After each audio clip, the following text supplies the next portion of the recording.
Для того, чтобы нам сделать первую клизму, нам достаточно пол-литровая баночка и самая обычная вода, профильтрованная, важно, чтобы была. Кипяченую желательно не брать. Но если выхода другого нету, то можно, конечно, и взять кипяченую. Но самое лучшее это чистая обычная вода. Вот, профильтрованную мы берем. У нас здесь сверху кремниевые камушки лежат, и чтобы новый фильтр не покупать, видите, мы его сняли, мы просто камушки ложим и заливаем, чтобы оно отстаивалось. Вот. И со временем оно по чуть-чуть стекает сюда. Вот, наливаем пол-литровую банку воды.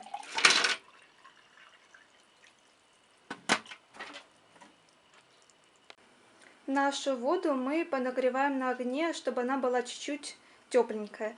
И примерно ее температура должна быть 37 градусов, так как у нас в кишечнике именно такая температура.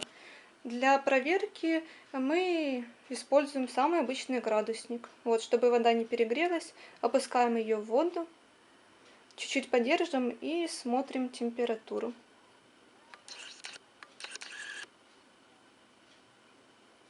Так, сколько у нас? Ага. Думаю, можно выключать. Как видите, тут есть специальная крепежная система. Вот в таком положении вода течет в трубке, а в таком не течет. Мы ставим, чтобы она не текла.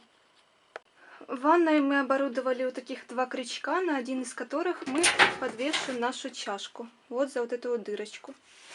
Значит, мы ее подвешиваем. Вот так вот. Перекрыли трубку, чтобы она не текла. Вот так вот мы оборудовали ванну. Постелили каремат, чтобы комфортно было делать эту процедуру, чтобы не холодно было от ванной. Потом у нас есть такое средство, как вазелин. Вот вазелин. Сейчас надо приблизить. Вот он. Вазелин. И мы берем этот наконечник. Всего в наборе продается 2 или 3 наконечника. Один из них маленький такой, вот это для детей, который более другой формы, он для послеродовой деятельности. И третий, вот этот нам нужный. Открываем вазелин и смазываем вот стенки трубки. Здесь дырочка, главное дырочку не замазать, чтобы потом вода нормально проходила через ее. Вот смазываем трубку. Закрыли. Потом заместь человека у нас будет вот этот тазок. Значит, человек залазит в ванну, становится на четвереньки, или как ему удобно. Ну, желательно на четвереньки, чтобы вода хорошо заходила. И заносит себе, вводит себе этот наконечник примерно вот сюда, вот до сюда. Ну, он по себе пусть почувствует. Главное, чтобы вода назад не выливалась. Вот по себе должен почувствовать. Но перед этим я по своему опыту уже знаю, что перед тем, как вводить, я в сторону снимаю вот этот крепеж, чтобы вода лилась. Вот когда начинает литься, я затыкаю пальцем, а потом уже ввожу, потому что когда вы ведете себе в прямую кишку, вода может не политься, потому что там будет воздух или еще будут какие-то проблемы. Поэтому вот вода льется, вот она, я пальцем ее затыкаю, вот, и потом ввожу. Вот, и вот оно спускается.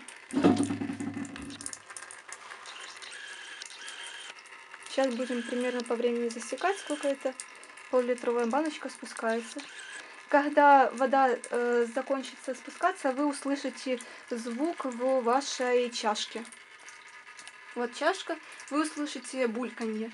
Или же почувствуете, что вам уже или большое количество воздуха зашло. Вот. Вот, все. Все закончилось. Потом вы стараетесь как можно дольше держать это все в себе, как можно дольше. Но по моему опыту, в первые разы люди сразу же бегут в туалет. И все. И такие процедуры желательно хотя бы сделать неделю каждый день перед сном, чтобы очистить кишечник. Первые разы желательно сделать с водой, чтобы вымыть все камни, застой, который у нас в кишечнике уже многие годы. И потом уже можно применять или настой трав в зависимости от заболеваний вашего организма, или же добавлять в воду соль, соду и уксус там в разных пропорциях.